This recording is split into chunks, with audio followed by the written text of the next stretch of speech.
Are they insane?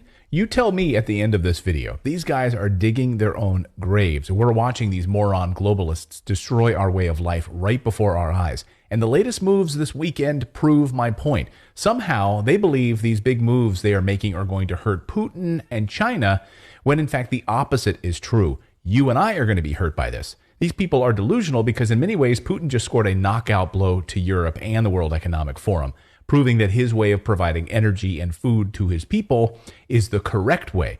Look, this is a contrarian point of view. I know my opinion is not popular on CNN, but the truth is that these unelected globalists are screwing all of us, and they just made big moves on energy policy this weekend that I think seals their fate.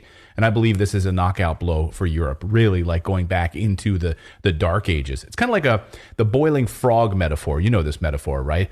The water starts getting warmer and warmer and warmer, and the frog doesn't notice until it's too late.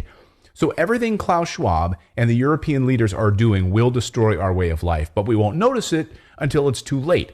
Suddenly we open our refrigerators and we have no food and we have no energy. But we're not going to let them get away with it because I see exactly what they're doing.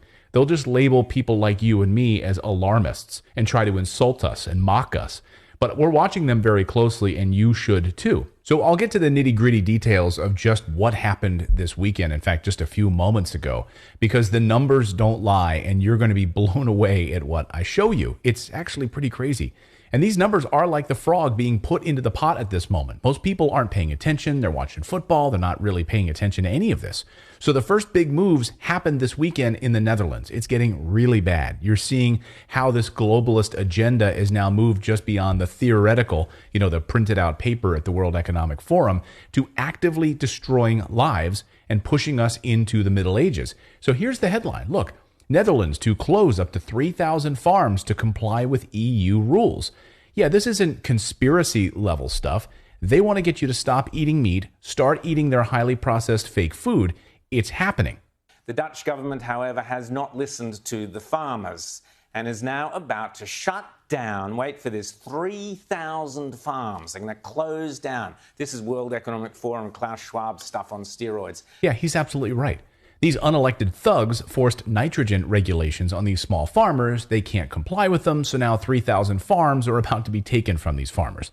And this morning, thousands of farmers taking to the streets, blocking roads, telling these thugs to stay off our farms. Without nitrogen, you can't make fertilizer, and then that means you cannot eat food. Police using heavy machinery to tip over tractors. Look at this, with farmers still inside of them. When protesters peacefully stand against the machines, the police drag them into black vans. This is shocking stuff. In a Western democracy, a country dragging farmers into nameless vans? And in Germany, a country that shut down its nuclear reactors, kept 3 of them running just for a few more months because it realized people can't heat their homes. And now Germany is about to prevent its farmers from fertilizing their farms. You see how this is catching on? The boiling water is starting to get warmer and warmer. Listen to academic researcher Ralph Schulhammer on this. I spoke to him just a few minutes ago. Because you're absolutely right. I mean, it is absurd. I mean, we watch currently European leaders at least sometimes speak out against what's going on in China's zero COVID policy, but we do exactly the same just in another area, right? Whether it's truckers in Canada or farmers in the Netherlands, it's looks almost like we take the playbook from the Chinese and we are like shocked when they do it, but we have no problems doing it ourselves. And now the piece de resistance. These globalists this weekend announced a 60 euro price cap on Putin's oil. So Ursula announces this like something she's really proud of, as if something Putin is actually going to put up with. It's like, hey, I'm selling bananas at my store for $3 a bunch. And then you walk into my store and you say you're only going to buy them for 60 cents. Yeah, good luck with that. So let's get this right. Europe has dropped dependence on Russian oil and natural gas from 40% down to 9%, while at the same time shutting down nuclear power plants. Are they insane?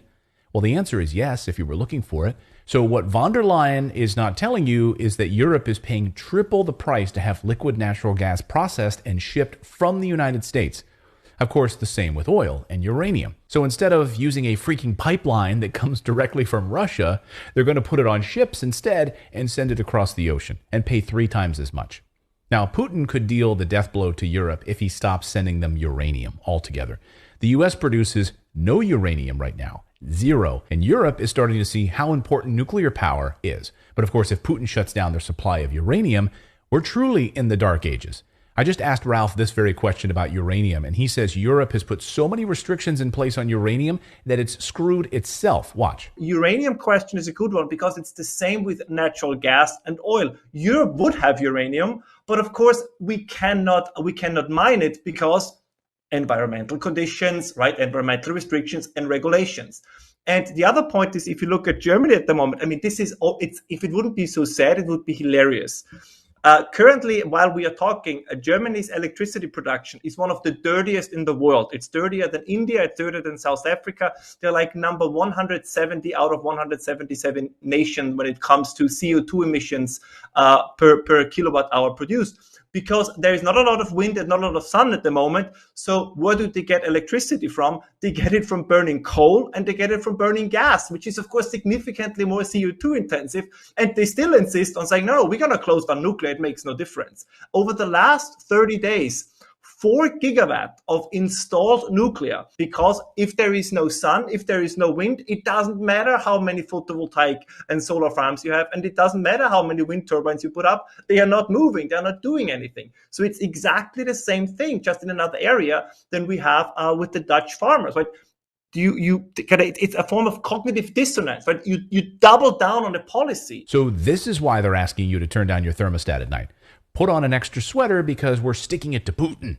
Instead, Putin is increasing outputs to China and the Middle East and increasing uranium production, while the United States and Europe does nothing. The U.S. has zero uranium production. Zero. So back to my frog metaphor. You see, this is what's happening. They shut down the farms so we don't have agriculture. We will see greater food shortages without these farms. You won't notice it at first, but then by next winter, everyone's going to wonder, hey, why don't we have any food? I just finished reading Alex Epstein's great book called Fossil Future. I highly recommend it. He says that these moves that these globalists are making will put us into a modern dark age because there's this idea that, oh, we don't want farms anymore because somehow the farming harms the planet.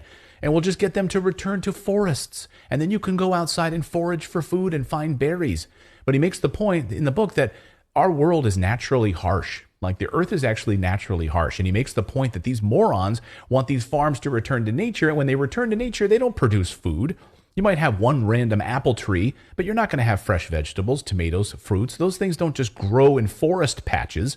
You have to work for it. You have to cultivate it with fossil fuel powered farming equipment. Morons.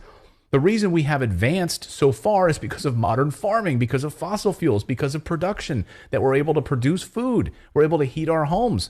And when you take these things away, you literally return us to the dark ages, a pre-industrial time when these comforts we enjoy will be taken away from us. And like, I'm not talking about kicking back and playing a PlayStation type of comfort. I'm talking about heating your home and your food. That's important. Another key point that we're missing is that we need intense amounts of energy to produce and forge things like steel and iron and other materials that we use for building. And the only way we get to 3,000 degrees Fahrenheit is either by using fossil fuels or nuclear power.